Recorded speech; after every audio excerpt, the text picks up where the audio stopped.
Quanto à questão de querer vender suas poções fora da academia, Lei Lin sentiu que não havia muito a esconder. Outros acólitos pioneiros certamente teriam esses pensamentos também, mas ninguém esperaria que Lei Lin vendesse uma quantidade tão surpreendente. Ele deve esconder sua identidade quando vender as poções, mas tudo ficará bem desde que não seja reconhecido. Os acólitos da academia são realmente inteligentes, mantendo os preços baixos. Bique assentiu com a cabeça. Por que você não aprende com o nosso senhor, Marlin? Ele assinou um contrato com uma família Magus, onde eles fornecem gratuitamente os ingredientes da poção e compram todas as poções que ele faz. Eu gosto da minha liberdade. Lei Lin balançou a cabeça. Ele sabia um pouco sobre a decisão de Marlin. Merlin assinou um contrato com uma família Magus. A família forneceria enormes quantidades de ingredientes para praticar a fabricação de cerveja e também forneceria recursos viáveis para ajudá-lo a romper com o mago oficial. Mas depois que ele se tornar um acólito nível 3, Marlin terá que fornecer um certo número de poções para a família todos os meses. Além disso, ele teria que se juntar à família depois de se tornar um mago oficial. Foi assim que as famílias de magos amarraram os humildes acólitos. Sem o airship, Lei Lin poderia ter embarcado em um caminho similar. Ou pior, não ter família querendo recebê-lo porque sua aptidão era muito pobre. Bique, sua família reside em Poolfield Kingdom, se bem me lembro. Você sabe se existem mercados ou lugares para as pessoas trocarem suas mercadorias? Perguntou Lei Lin. Claro! No entanto, a situação lá é extremamente complicada. Há muitos magos errantes e fugitivos, por isso é muito caótico e perigoso. Eu sei, mas não preciso ir pessoalmente para lá. Por exemplo, sempre posso contratar alguém para fazer isso por mim. Lei Lin começou a fazer besteiras. Na área de missão da academia, os acólitos também podem distribuir missões contanto que tenham cristais mágicos suficientes e possam fazer um depósito. Isso é verdade. Nesse caso, enviarei uma cópia das informações para o seu quarto mais tarde. Bique assentiu depois de pensar um pouco. Eu serei muito grato por isso. Vou comprar uma refeição no refeitório do segundo nível da próxima vez. Lei Lin estava exultante. Tudo bem. Bique sorriu e seus dois olhos se curvaram em forma de lua crescente. Com o passar do tempo, Lei Lin continuou a analisar as duas fórmulas com a ajuda do airship. Ele também começou a procurar por magias do rank 0 que pudessem esconder sua aura ou mudar sua aparência. Bique havia enviado a informação sobre o bazar de magos há muito tempo. No entanto, Lei Lin não se atreveu a sair até que os estranhos acontecimentos fora da academia fossem resolvidos. Na lanchonete do terceiro nível que distribuía comida de graça, Lei Lin estava comendo uma refeição com Billy. A refeição de hoje consistia em pão branco com pasta de peixe, bem como bife e suco de frutas. Ok. Perry está morto. Mas ele era um acólito nível 3. Lei Lin ficou um pouco surpreso. Perry era um acólito de 5º grau e também tinha um bom mentor. 4 anos atrás, ele havia ascendido a um acólito nível 3 e poderia ser considerado uma figura influente na academia. Está certo? Ele aceitou a missão de investigar os acontecimentos ao redor da academia e até mesmo formou uma festa para isso. Houve outro acólito nível 3 na festa também e o rosto de Billy ficou sombrio.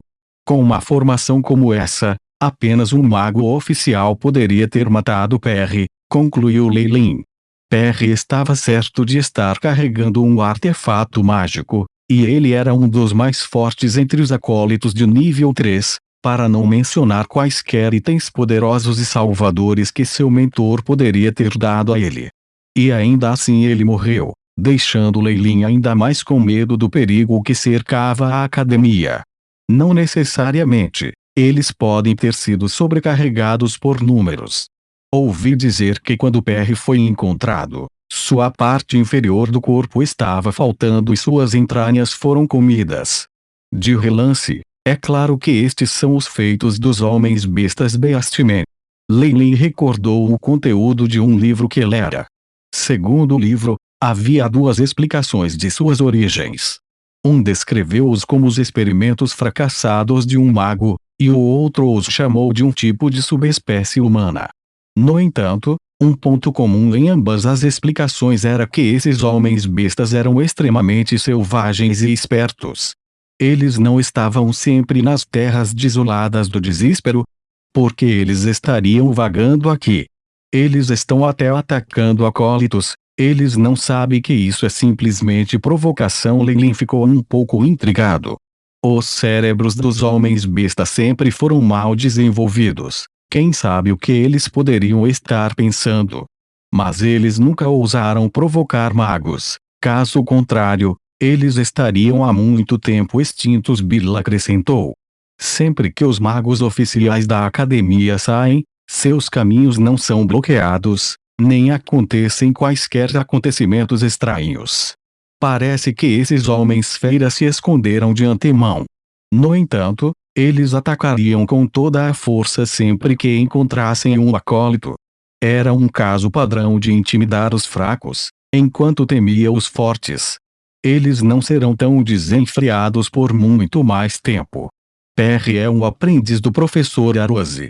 Ele é conhecido por se preocupar em perder a cara e proteger suas deficiências, então ele definitivamente vai agir.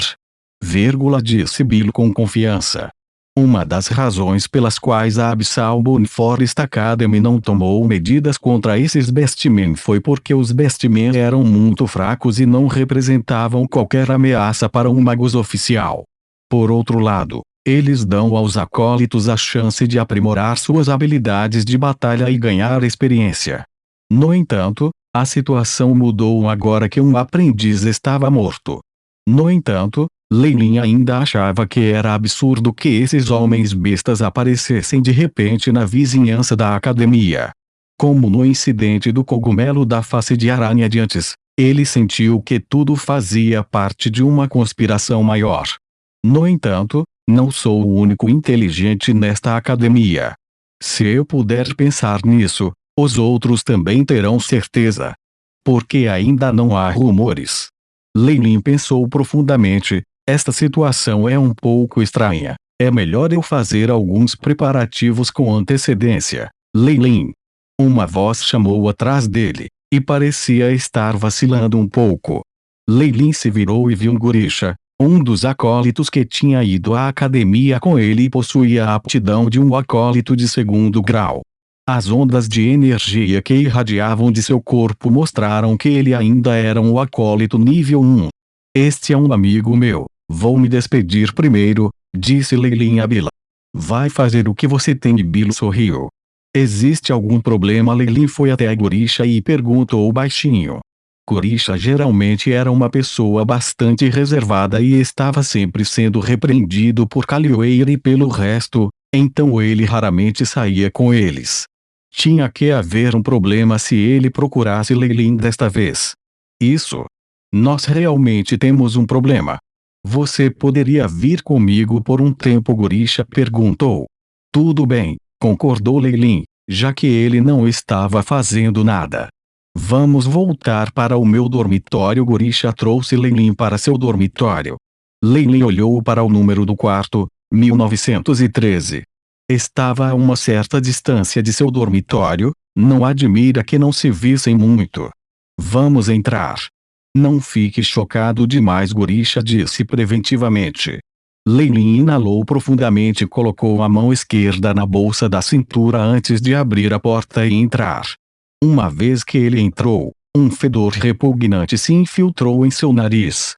Era bastante semelhante a uma mistura de esgoto e cheiro de cadáver podre, e quase fez Leilin vomitar. Suportando o fedor nauseante, Leilin examinou o quarto de Gurisha. Seu layout era semelhante ao dele, mas havia uma garota sentada na cama agora, e ao lado dela havia uma figura envolta em um manto negro. O fedor estava saindo do corpo da figura encapotada. Olá, Dodoria. Leilin a reconheceu. Ela também foi alguém que veio para a academia com ele.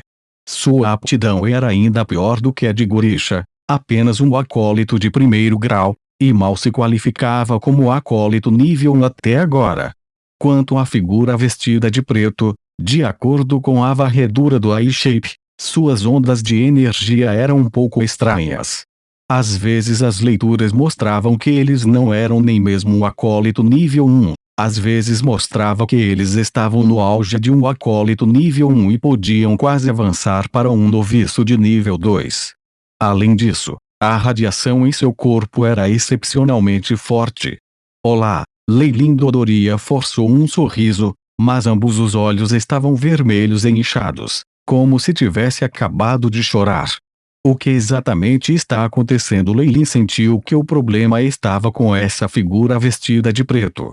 Como esperado, Kurisha verificou que a porta estava fechada e, em seguida, forçando um sorriso, ele disse a Leilin: "Você já disse olá para Dodoria, mas há mais uma pessoa, Nissa. Você ainda se lembra dela?" Nissa naturalmente. Leilin lembrou-se da menina que tinha a aptidão de um acólito de primeiro grau e se dava bem com Dodoria. Ela também veio do mesmo lugar que ele. Isso. A figura vestida de preto era enorme e inchada, como uma pessoa extremamente gorda, e até emitiu um odor repugnante. Foi muito difícil para Leilin relacionar essa figura com a menininha delicada e agradável do passado. Nissa, tire sua capa. Leilin não é um estranho. Além disso, você ainda precisa da ajuda dele, disse Kurisha. É isso mesmo, Dodoria encorajou, sentando ao lado dela. Depois de ouvir a troca, Nissa, de roupão preto, hesitou por algum tempo e depois tirou a capa lentamente. O GH Leilin cobriu a boca, os olhos arregalados, parecendo extremamente chocado. Apenas como na Terra isso era uma pessoa. Cicatrizes cobriam seu rosto e havia até sinais de pontos. Ela tinha o focinho de um porco, sua cabeça era careca, faltava-lhe uma orelha e tinha dentes grosseiramente espaçados. Um fluido amarelo espesso e repulsivo fluiu continuamente de sua boca. Suas características faciais pareciam ter sido desarrumadas por alguém e depois colocadas juntas. Olhando para sua aparência, duas palavras surgiram na mente de Leilin: sutura e freak. Agora, a aparência de Nissa era como alguém casualmente pegando partes do cadáver de uma criatura e costurando-as juntas. Com uma aparência externa tão horrenda, e comparada à imagem de Leilin de como as garotas normalmente se parecem, Leilin finalmente entendeu por que Nissa escolheu se vestir de preto. Isso. O que está acontecendo é exatamente. O rosto de Leilin ficou sombrio. Você ainda se lembra das condições adicionais que tivemos quando escolhemos nossos mentores, lembrou Kurisha. Você quer dizer? Ajudando nos experimentos. Leilin teve um choque. Ele tinha pensado originalmente que as condições oferecidas pelo professor eram boas demais, e agora era uma armadilha. Está certo? Nós não tínhamos nenhum Magic Crystals, então a escolha de nossos mentores foi aleatória. Nissa foi alocado a um professor especializado em transfiguração. Ele tratou Nissa bem, não apenas deu a ela muito conhecimento, ele até prometeu a ela um Magic Crystal por mês se ela participasse de seus experimentos. Dodoria disse, enxugando as lágrimas em seus olhos com um lenço de vez em quando. Há 3 dias. Nissa foi envenenada pela radiação de um feitiço, e ela tem sido assim desde então, explicou Kurisha sombriamente. Experiências humanas. O coração de Leilin afundou. Ele sabia que havia muitos magos na academia que faziam experimentos com corpos humanos em segredo. No entanto, eles raramente operam seus acólitos diretamente. Embora existam muitos cavaleiros e camponeses que ele poderia ter experimentado, acólitos são de bom calibre, porque eles têm a maior resistência a feitiços. Nissa finalmente abriu a boca. Sua voz estava rouca de velhice e até carregava um anel metálico para ela. Isso mesmo, Kurisha continuou, tosse. Eu também tenho ajudado meu professor em muitas de suas experiências. Embora ainda não haja mudanças irreversíveis, alguns efeitos residuais estão começando a aparecer.